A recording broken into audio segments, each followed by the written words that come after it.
સુરતની વીર નર્મદ દક્ષિણ ગુજરાત યુનિવર્સિટી જે છે તે ફરી વિવાદમાં આવી છે અને વિવાદનું કારણ છે શૈક્ષણિક સંકુલનો નવરાત્રી માટે ઉપયોગ કરવામાં આવતી હોવાની હાલ આયોજન કરવામાં આવ્યું છે। યુનિવર્સિટી 1.80 લાખ ચોરસ મીટરની જમીન ભાડે આપી દીધી છે। ગ્રાઉન્ડની 100 મીટર બાજુમાં જ આવેલી છે ગર્લ્સ હોસ્ટેલ।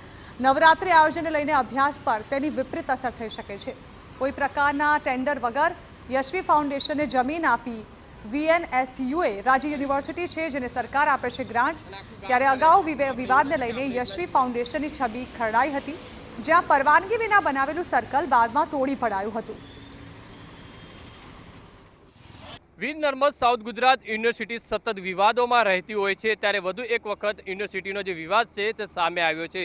યુનિવર્સિટીના જે સત્તાધીશો છે કોઈની પરમિશન એટલે કે જે પ્રક્રિયા જે કરવી જોઈએ, યુનિવર્સિટીએ ટેન્ડર વિના યશવી ફાઉન્ડેશનને નવરાત્રી માટે આ મસ્ત મોટું જે ગ્રાઉન્ડ છે તે ભાડે આપવામાં આવ્યું છે અને તેને લઈને વિવાદ સર્જાયો છે।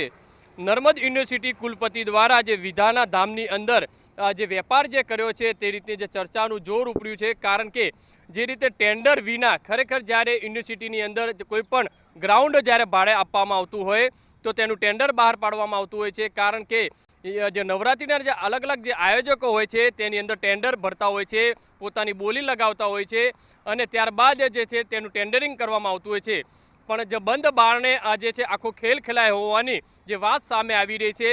જ્યારે બીજી પણ એક વસ્તુ સામે આવી છે કે જ્યારે આ ગ્રાઉન્ડ છે, ગ્રાઉન્ડની 100 મીટરની અંદર જે ગર્લ્સ હોસ્ટેલ આવેલી છે અને જ્યારે નવરાત્રિ અહીં રમાશે ત્યારે વિદ્યાર્થીઓના અભ્યાસ ઉપર પણ ક્યાંક ને ક્યાંક અસર પણ જોવા મળશે, કારણ કે રાત્રિ દરમિયાન વિદ્યાર્થીઓ છે, વિદ્યાર્થીનીઓ છે જ્યારે અભ્યાસ કરતા હોય, જ્યારે બીજી બાજુ ગ્રાઉન્ડની અંદર જ્યારે ગરબા રમાતા હશે, કારણ કે મોડી રાત સુધી જ્યારે ગરબા રમાતા હોય છે ત્યારે ટ્રાફિકનો પણ પ્રશ્ન જે સામે આવતો હોય છે, કારણ કે ટેન્ડર વિના આ જે ગ્રાઉન્ડ છે તે ભાડે આપવામાં આવ્યું છે। એક નહીં બે નહીં પણ 10 દિવસ સુધી જ્યારે અહીંયા ગરબા રમાશે ત્યારે કઈ રીતનો માહોલ હશે, રાત સતત મોડી રાત સુધી લોકોની અવરજવર રહેતી હોય છે।